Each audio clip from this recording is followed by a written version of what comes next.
నమస్కారం, welcome to ఏటీ pulse. PoJK గురించి, అక్కడ జరుగుతున్న అల్లర్ల గురించి అంటే మనం నిన్న కూడా మాట్లాడుకున్నాం. అయితే ఈరోజు పీఓజేకేలో ఒక హెలికాప్టర్ బ్లాస్ట్ అయిపోవడం జరిగింది.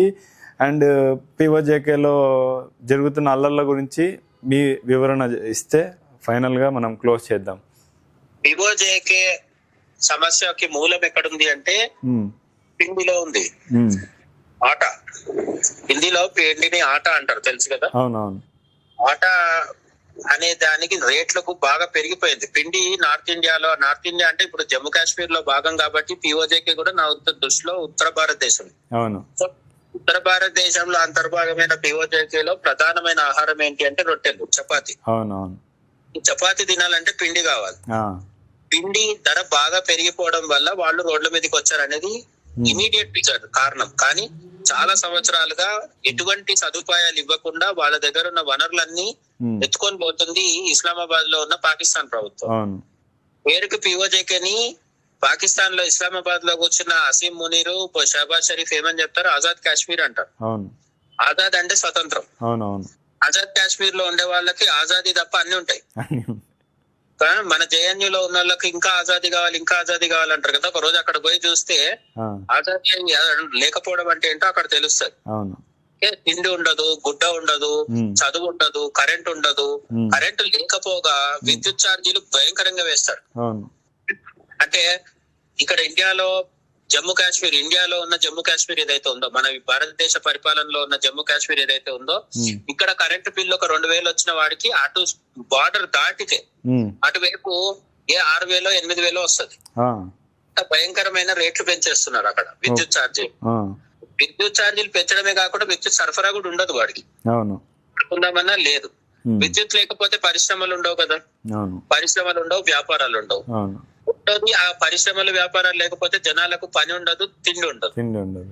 ఇప్పుడు మొత్తానికైతే నేను చెప్పింది మళ్ళీ మొదటికి వస్తే, ధర దేంది పెరిగింది? ఆటా ధర పెరిగింది.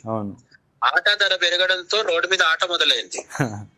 ఇప్పుడు ఆ ఆట ఎక్కడికి వచ్చింది అంటే, జనాలు ఎట్లాగూ ఇంట్లో ఉంటే ఆకలితో చావాలి, రోడ్డు మీదకి వచ్చి బుల్లెట్లకైనా చచ్చిపోదామన్నంత ధైర్యం చేసి వస్తున్నారు. ఇప్పటి వరకు ఆర్మీ, పాకిస్తాన్ ఇస్లామాబాద్ నుంచి పోయిన ఆర్మీ జరిపిన కాల్పుల్లో 11 మంది మాత్రమే అని పాకిస్తాన్ అబద్ధాలు చెప్తుంది. కానీ 20కి పైన 29 వరకు ఉండొచ్చని వేరే మీడియా చెప్తుంది బయట. బట్ యాక్చువల్ గా మన దగ్గర ఇండియాలో ఉన్న కొంత మీడియా, లేకపోతే కొంతమంది అబ్జర్వర్స్, లేకపోతే అక్కడ ఉన్న యాక్టివిస్టులు ఎవరైతే ఉంటారో, అంటే పీఓజేకేని భారత్ లో విలీనం చేయమని పోరాడుతున్న వాళ్ళు చెప్తున్నది ఏంటంటే, దాదాపు 150 మంది ఉండొచ్చు, లేదంటే కనీసం 50 నుంచి 70 మంది ఉండొచ్చు చనిపోయిన వాళ్ళు అంటున్నారు. బయట ప్రపంచానికి ఏం తెలియట్లేదు. కానీ అమెరికా, చైనా, లేకపోతే ఇటువంటి ఎప్పుడు మనకు నీతులు చెప్పే పరమాణం ఉండే పతివ్రతలందరూ ఇప్పుడు సైలెంట్ గా ఉన్నారు. ఇప్పుడు బ్రిటన్ పార్లమెంట్ లో కొంతమంది ఎంపీలు మాత్రం గలమెత్తుతున్నారు. ఓకే, అన్ని యుద్ధాలు ఆపుతానని చెప్పే ట్రంప్ పీఓజేకే విషయం పట్టించుకునే పరిస్థితిలో లేడు. ఎందుకంటే మనోడికే ఏమంటారు, తడిసి మోపెడైతుంది. ఇరాన్ లో అమెరికా హెలికాప్టర్ లోనే కూల్చేస్తున్నారు ఇరాన్ వాడు. బట్ ఇక్కడ పాకిస్తాన్ లో పీఓజేకేలో పాకిస్తాన్ హెలికాప్టర్ కూలిపోతే పట్టించుకునే పరిస్థితిలో ట్రంప్ లేడు. బట్ ఇండియా మాత్రం సైలెంట్ గా అబ్జర్వ్ చేస్తుంది. సరైన టైం వచ్చినప్పుడు,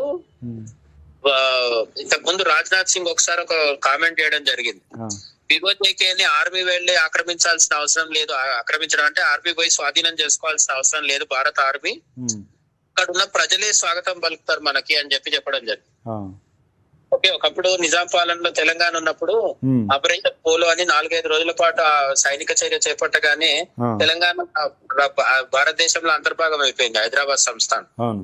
ఎందుకు అంటే నిజాం సైన్యాలు చేసిన పెద్ద పోరాటం ఏం లేదు, వెంటనే లొంగిపోయింది. నిజామే బేగంపేట ఎయిర్పోర్ట్ లో వల్లభాయ్ పటేల్ కి స్వాగతం పలికారు. ఎందుకు అంటే ఇక్కడ ఉన్న ప్రజలు ప్రధానంగా భారతదేశంలో కలుద్దాం అనుకున్నారు, తెలంగాణ ప్రజలు. అదే పరిస్థితి పీఓజేకేలో కూడా వస్తుందని రాజ్నాథ్ సింగ్ ఒకప్పుడు చెప్పడం జరిగింది, కొన్ని నెలల కింద, కొన్ని రోజుల కింద. సో ఆ పరిస్థితి చూస్తుంటే ఇప్పుడు నాకేమనిపిస్తుంది అంటే, ఈసారి జరుగుతున్న అల్లర్లు కావచ్చు, గొడవలు కావచ్చు, నిరసనలు, హింస, ఇవన్నీ ఇప్పుడు కాకపోతే రాబోతున్న ఒక సంవత్సరం లోపు పీఓజేకే స్వచ్ఛందంగా భారతదేశంలో కలిసే అవకాశం ఉంది. అక్కడ నుంచి పాకిస్తాన్ ఆర్మీని వెళ్ళగొట్టడం భారత ఆర్మీకి ఒక రోజు పని. ఒక రోజు పని, కరెక్ట్. కానీ ప్రజల మద్దతు ఉండాలి. ప్రజల మద్దతు లేనప్పుడు మనం అక్కడికి వెళ్తే మళ్ళీ లోకల్ ఉగ్రవాదులతో పెద్ద గొడవ మళ్ళీ. అవునవును. కానీ సరైన సమయం కోసం భారత్ ఎదురు చూస్తుందని నేను అనుకుంటున్నాను.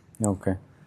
సో ఫైనల్ మనకు ఈ ఇష్యూ ఎంత హాట్ గా ఉంది అనేది జాతీయ స్థాయిలో తెలవాలంటే అర్నబ్ గోస్వామి నడుపుతున్న రిపబ్లిక్ టీవీ ఉంది కదా, దాంట్లో ఒక చర్చ జరుగుతుంది లైవ్, మెయిన్ ప్రైమ్ టైం చర్చ జరుగుతుంది. జరుగుతున్నప్పుడు పాకిస్తాన్ నుంచి కూడా మన అర్నబ్ గోస్వామి గెస్టుల్ని పిలిచి మాట్లాడిస్తూ ఉంటాడు కదా లైవ్ లో. లేదు పాకిస్తాన్ లో ఇక్కడ మాట్లాడుతుంటాం. మాట్లాడుతున్నప్పుడు ఇంకో వైపున పిఓజేకే యాక్టివిస్ట్ ఒక అతను, పిఓజేకే స్వతంత్రం రావాలి లేదంటే భారత్ లో కలవాలి, అక్కడ మానవ హక్కులు హరిస్తున్నారని వాదించేవాడు ఇంకొక అతను. ఇద్దరికి మధ్య హీటెడ్ ఆర్గ్యుమెంట్ జరిగి చివరికి ఏం చేస్తున్నాడు, పాకిస్తాన్ లో కూర్చున్న అనలిస్ట్ అని చెప్పుకునే ఉన్మాది లైవ్ లో గన్ బయటికి తీసి చూపిస్తున్నాడు. అర్నబ్ గోస్వామి భయపడలేదు. అర్నబ్ గోస్వామికి ఇటువంటివి చాలా విషయాలు అలవాటే మన దేశంలో కూడా. కాబట్టి అంటే మన దేశంలో ఇంకా గన్నులు చూపించేదాకా రాలేదు ఉన్మాదులు టీవీలో అట్లీస్ట్. అక్కడ పాకిస్తాన్ లో ఉన్న వాడికి ఏం అర్థమైందో అర్థం కాలేదో, కావాలని ఏమైనా డ్రామా చేశాడో మనకు తెలియదు కానీ గన్ను చూపించాడు. ఇది పెద్ద వార్తగా మారింది, చాలా చర్చ జరుగుతుంది దీని మీద కూడా సోషల్ మీడియాలో. పాకిస్తాన్ పిఓజేకే విషయంలో ఎంత ఫ్రస్ట్రేషన్ లో ఉంది అనేది ఆ గన్ను తీసిన అనలిస్ట్ చూస్తే తెలిసిపోతుంది. అసీం మునీర్ కూడా సేమ్ అనలిస్ట్ లాగానే ఎప్పుడు గన్ను తీసి బెదిరిద్దామని చూస్తున్నాడు. కానీ పరిస్థితి మనం నిన్న కూడా చెప్పుకున్నాం కదా, పిఓజేకే లో తిరుగుబాటు, బలూచిస్తాన్ లో ఎన్నో దశాబ్దాలుగా ఇప్పటికీ కూడా బిఎల్ఏ అనే దాన్ని యుఎన్ఓ లో ఉగ్రవాద సంస్థగా ముద్ర వేద్దామని పాకిస్తాన్ ట్రై చేస్తే ఆ ఒప్పుకోలేదు అమెరికా, చైనా. కాబట్టి బలూచిస్తాన్ లో ప్రాబ్లం ఉంది. ఖైబర్ పఖ్తూన్ఖ్వాలో పాకిస్తాన్ తాలిబాన్లు రోజు సైనికుల్ని చంపుతున్నారు. ఈ విధంగా ముక్కలుగా ఆలోచించినప్పుడు పాకిస్తాన్ అనేది ఆల్రెడీ విడిపోయింది. కావాల్సింది ఏంటంటే ఒక అనౌన్స్మెంట్ రావడం మాత్రమే మిగిలింది. అంతే. సో థ్యాంక్స్ అన్న, ఈరోజు చాలా విషయాలు మనం చర్చించుకున్నాం. జై హింద్ అన్న. జై హింద్, జై శ్రీరామ్. జై శ్రీరామ్.